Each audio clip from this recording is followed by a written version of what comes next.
BBA, BCA, BCom computer కోర్సులో 100% placement లభించే ఏకైక డిగ్రీ కాలేజ్ కూకట్పల్లిలోని I3 డిగ్రీ కాలేజ్ 8367215215. అమ్మ నమస్తే అమ్మ. నమస్తే తల్లి. అమ్మ, మనం కొంతమందిని చూస్తాము, ఎక్కువగా దేవుణ్ణి నమ్ముకున్న వాళ్ళు దేవుణ్ణి మొక్కేటప్పుడు ఏడుస్తారమ్మా. తెలియకుండానే వాళ్ళ బాధలు చెప్పుకుంటూ ఏదో చెప్పుకుంటూ ఏడుస్తారు కదమ్మా. అలా ఏడవడం మంచిదేనా? ఏడవడం రెండు సందర్భాల్లో వస్తుందమ్మా. ఒకటి, ఆనందం ఎక్కువైపోతే కూడా కళ్ళనీళ్ళు వస్తాయి, బాధ ఎక్కువైతే కూడా వస్తాయి. భావోద్వేగం ఏదైనా అధికమైతే కళ్ళనీళ్ళు వస్తాయి. కాకపోతే మనిషికి ఆనందాన్ని అంత తీవ్రంగా అనుభవించడం రాదు గనక బాధను అనుభవించినంత తీవ్రంగా ఆనందాన్ని అనుభవించరు. బాధ ఒక్కసారి పడితే 100 సార్లు గుర్తు చేసుకుంటాం, అప్పుడు అంత కష్టం వచ్చింది, అప్పుడు అంత కష్టం వచ్చిందని. అప్పుడు అంత సుఖం వచ్చిందని 100 సార్లు గుర్తు చేసుకోంగా, అంచేత తీవ్రత లేదనమాట. కనుక ఆనందం అధికమైన, బాధ అధికమైన కళ్ళ వెంట నీళ్ళు వస్తాయి, వెక్కిళ్ళు వస్తాయి, మనం ఏడుపు అంటామా అలాంటిది వస్తుంది. అయితే చాలామందికి ఈ దుఃఖాన్ని అనుభవించటమే అలవాటైపోయింది కనుక కష్టాలు వస్తే దేవుడి దగ్గర చెప్పుకొని ఏడుస్తారు. ఇది ఒక రకంగా చాలా మంచిది అనిపిస్తుంది. కారణం ఏమిటంటే, నాకు ఏదన్నా కష్టం వస్తే నీతో చెప్పుకొని ఏడిచాను అనుకో, నా కష్టం తీరిపోయాక కూడా నన్ను చూసి ఈవిడ ఏడిచింది అని 100 సార్లు అనుకుంటావు. నా ఏడుపు ముఖమే నీకు గుర్తుంటుంది, కానీ నేను తర్వాత సంతోషంగా ఉన్నటువంటిది గుర్తుండదు. ఆవిడప్పుడు ఎలా ఏడిచింది అనుకున్నావు అని చెప్పుకుంటావు. ఇదేమంత సమమైన పద్ధతి. కనుక దేవుడి దగ్గర ఏడవడం ఒక రకంగా ఆ దృష్టి. ఇంకొకటి, ఎవరితోన్నా మానవులతోనే 100 సార్లు నా దుఃఖాన్ని గురించి చెప్పుకుంటే నేను చులకనైపోతా, కానీ వాళ్ళు నా బాధను తీర్చగలిగిన వాళ్ళ లేదు. చాలా కొద్దిమంది ఉంటారు. ఏదో కన్న తల్లి, తండ్రి, గురువు ఆ స్థానంలో ఉన్న ఎవరన్నా ఒక వ్యక్తి మాత్రమే మనకు కష్టం వస్తే మన కష్టం వెళ్ళి చెప్పుకుంటే దాన్ని అర్థం చేసుకుని తీర్చగలరు. అదే మిగిలినటువంటి వాళ్ళు ఏం చేస్తారు, మనం వెళ్ళి నాకు ఇలా కష్టం వచ్చిందంటే భలే ఎంజాయ్ చేస్తారు. భలేగా వచ్చింది, అప్పుడెప్పుడో వీడు ఇలా చేశాడు కనుక ఇప్పుడు ఇట్లా అయిందనుకుంటారు. లేదంటే ఏదో ఇన్నాళ్ళు వీళ్ళు కూడా ఆనందంగా ఉన్నారనుకున్నాను, నా అలాగే వీళ్ళు కూడా కష్టపడుతున్నారన్నమాట. అమ్మయ్య పర్వాలేదు, పైకి కనపడుతున్నంత ఆనందంగా లేరు కదా అని నేను సాడిస్టిక్ ప్రెషర్ పొందొచ్చు. ఇలాంటివి ఉంటాయే తప్ప తర్వాత జీవితాంతం వాళ్ళ గురించినటువంటి తక్కువ అభిప్రాయమే ఉంటుంది. ఇవేవీ లేకుండా ఉండాలంటే మనకేదైనా బాధ కలిగితే ఎవరు మనం ఏడిచి బాధపడి చెప్పుకుంటే అది ఇతరులకు చెప్పరో వాళ్ళకి చెప్పాలి. అందుబాటులో తల్లి తండ్రి లేరు, ఎవరికి చెప్పాలి? ఈనాడు నిజంగా మనకి మార్గదర్శనం చేసి మన కష్టాలను వాడు భరించగలిగిన గురువులు ఎంతమందికి ఉన్నారు? చాలా తక్కువ అమ్మ.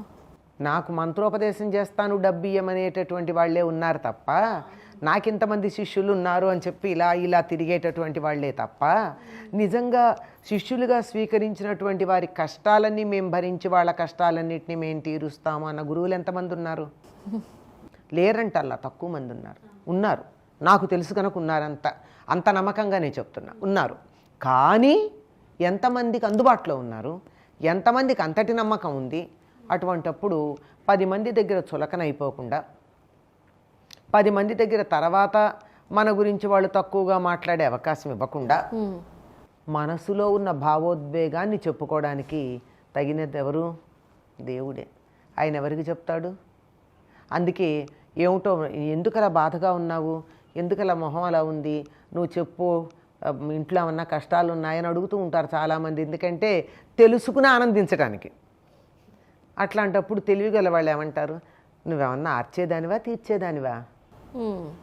అంటే ఆర్చడం అంటే కొంచెం ఓదార్పు చెప్పడం, తీర్చడం అంటే సమస్య తీర్చేసి మనకి సహాయం చేయడం. ఈ రెండూ చెయ్యరు, కానీ ఏదో పక్కింట్లో సినిమా చూసినట్టుగా మన కష్టాలను చూసి వాళ్ళు ఆనందిస్తూ ఉంటారు.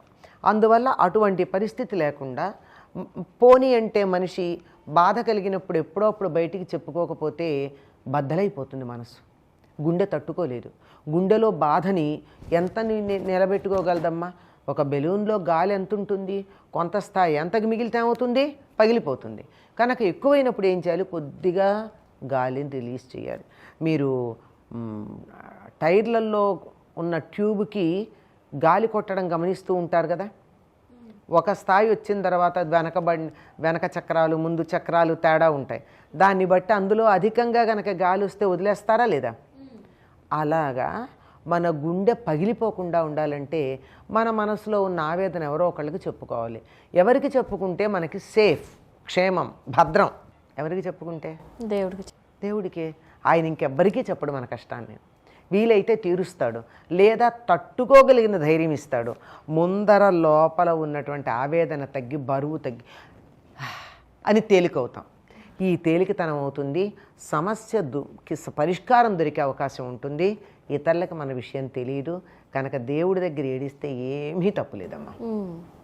అలా ఏడుస్తూ అన్న బాధని వ్యక్తీకరించి మన కోరిక వ్యక్తం చేసినప్పుడే దైవం అనుగ్రహించినట్టుగా మనం అనేకమైనటువంటి సందర్భాల్లో, పురాణాల్లో, ఇతిహాసాల్లో విన్నాం. ఎందుకంటే ఆషామాషిగా నాకు ఉద్యోగం ఇయ్యి, నాకు మంచి సంబంధం చూడు, మా పిల్లలకి సీట్ వచ్చేట్టు చూడు అని చెప్పి బుర్రెక్కడో పెట్టుకుని పూజ చేస్తూ ఉంటారు. జపం చేయమంటే కూడా ఉద్యోగం మీద దృష్టి ఉంటుందే తప్ప మా చదువుతున్న మంత్రం మీద దృష్టి ఉండదు. ఇప్పుడు భావోద్వేగం ఎక్కువైపోయింది, తీవ్రత ఎక్కువైపోయింది. అప్పుడు ఎక్కడుంటుంది? దేవుడు ఎలాగో తీర్చాలి కనుక దేవుడి మీదే ఉంటుంది. అందువల్ల తీవ్రత ఎక్కువ ఉంటుంది, భావోద్వేగం ఎక్కువ ఉండడం వల్ల ఆ సమయంలో అన్నటువంటి వాటికి ఫలితాలు ఉంటాయి. కనుక ఎక్కడో ఏడవకండి, హాయిగా దేవుడి దగ్గర ఏడవండి, అంతే. దేవుడికి చెప్పుకోండి బాధ, అంతే. ఇంకోటమ్మా, గట్టిగా చెప్పాలంటే ఇది మీరు అడిగిన ప్రశ్నకి నేరుగా సంబంధించింది కాదు, కానీ సంబంధించిందే. మనం ఇద్దరికే సమాధానం చెప్పాలి ప్రపంచంలో, ఆత్మకి పరమాత్మకి. ఇంకెవ్వరికి సమాధానం చెప్పాల్సిన పని లేదు, ఆత్మకి పరమాత్మకి. అట్లాంటప్పుడు ఈ ఆత్మ పడుతున్న ఘోష ఆ పరమాత్మకి చెప్పుకుంటే ఎంతో, ఈ రెండిటికి ఉన్న అనుసంధానం వల్ల ఈ ఘోష తగ్గేటటువంటి అవకాశం ఉంటుంది. అంత బాగా చెప్పారమ్మా, ధన్యవాదాలమ్మా. నమస్తే అమ్మా.